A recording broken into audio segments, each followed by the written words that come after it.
What's up, guys? It's Frozen. Today we're going to be talking about the Dragon Ball Sparking Zero DLC trailer that dropped last night, along with a bunch of other Dragon Ball news, but we won't be talking about that right now. We're specifically focusing on the Sparking Zero portion of it.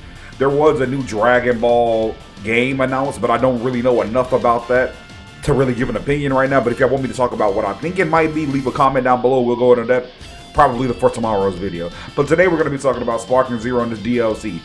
Now, Sparking Zero has been a game that I've had an up and down relationship with. When it first dropped, I was on a high. That game was the best thing ever. As a Tenkaichi fan, been playing it since I was a kid. It was fun. It was everything I asked for. But then the more I played it, especially playing online, I realized that a lot of the mechanics were lacking. I realized a lot of the customization was lacking. It wasn't exactly what they said it was going to be. But we fast forward to how I feel about Sparking Zero. Now, I feel like there's still a lot it needs to work on in terms of gameplay and customization and all that, but it has been constantly improving over the course of the year that has been out. With all that being said, if this DLC would have just been characters, they would have completely missed the mark, and I probably would have dropped the game completely. That's what I was going into this thinking. Like, this is Sparking Zero's like last chance with me specifically. If this DLC would have been just characters, they would have completely missed the plot of everything that's currently wrong with the game. We needed new modes, what they're providing. There, so far, it's only been single player stuff. A lot of people have been asking for like a raid type mode or something we can do with friends against the bot, a strong enemy that we can fight. We need more stuff like that. But what they're doing right now is a step in the right direction.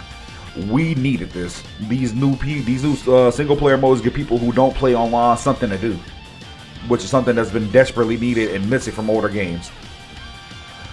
Like I was just saying, if this would have just been characters, I would have dropped the game. This game did not only need new characters, because I feel like if they don't drop another character for Sparking Zero, the game's roster is still in a good spot until Super's continuation starts back. What we needed was modes, we needed customization, and we needed the super attack customization that y'all promised us before the game dropped that y'all did not deliver on. Literally, I think only one move in this game, one or two moves changed with the costume, and one of them is locked behind the Ultimate Edition of the game.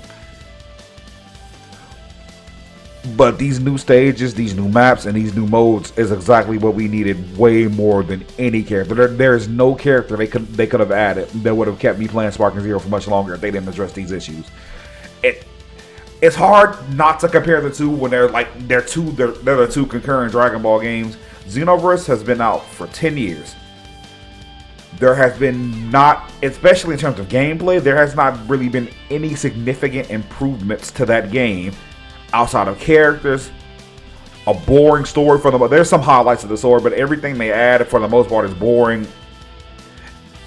Issues to play with the game since the beta that have not been fixed.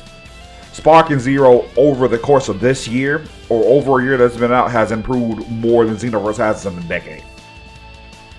If you like Xenoverse 2, that's fine. Even with mods, I still find the game enjoyable. I just will not play it without mods. But this commitment that they've made to improving this game is impressive to me. I wish it would have launched in a better state, but you can tell that they got rushed. They got rushed by the higher ups at Bandai. They dropped this game before it was ready. That's not our fault. We paid money for a complete product. We should have got a complete product. But the fact that they are not leaving this game like they gave it to us, I'm praising them for something that they should have already done. But this is just the current state of Dragon Ball games, because we're not used to this. If a game drops broken and bad, it's probably going to be broken and bad forever. Look at Xenoverse 1 and 2, and I liked Xenoverse 1. Xenoverse 1 was a broken mess that didn't get really any improvements to the issues at hand.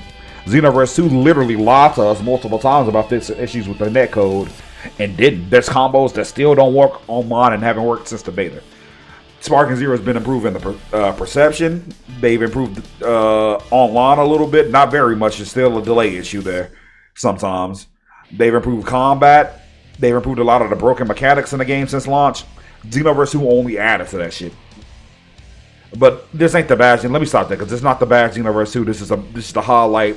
Sparking Zero is actually committed to giving us a game that they can be proud of, and that is rare in these days. Not even just limited to Dragon Ball. There's a lot of game companies that would have just dropped the game and kept giving us DLC and not actually proving and not actually fixing anything. Sparking Zero is doing both.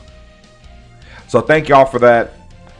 We're definitely going to be playing more Sparking Zero on the channel. I need to get good at this game. I'm decent, but I be getting my ass whooped. When I fight somebody who's been playing this shit since it dropped and ain't really stopped, I get beat the fuck up. So I need to go on my little training arc on this game. That's probably going to be the next series. But yeah, that's going to do it for today's video. Leave a like, subscribe, and share if you are new. Like I said earlier, if you want me to talk about Dragon Ball Age 1000, I think the name is, we can. There's not really much to talk about. I have my own opinions on what I think the game might be. It might be Xenoverse 3, but I don't think it's Xenoverse 3. I think it's either... we'll save that for a video. If y'all want to hear my opinions on that, leave it down below. If y'all want me to talk about Dragon Ball Super's returning, leave that down below. But without that, I was about to say without further ado, like we just finna continue. But thank y'all for watching, bro. Let me know what y'all think about the current state of Sparking Zero and how y'all feel about the improvements they made down below. Peace. Then you have chosen war with a god.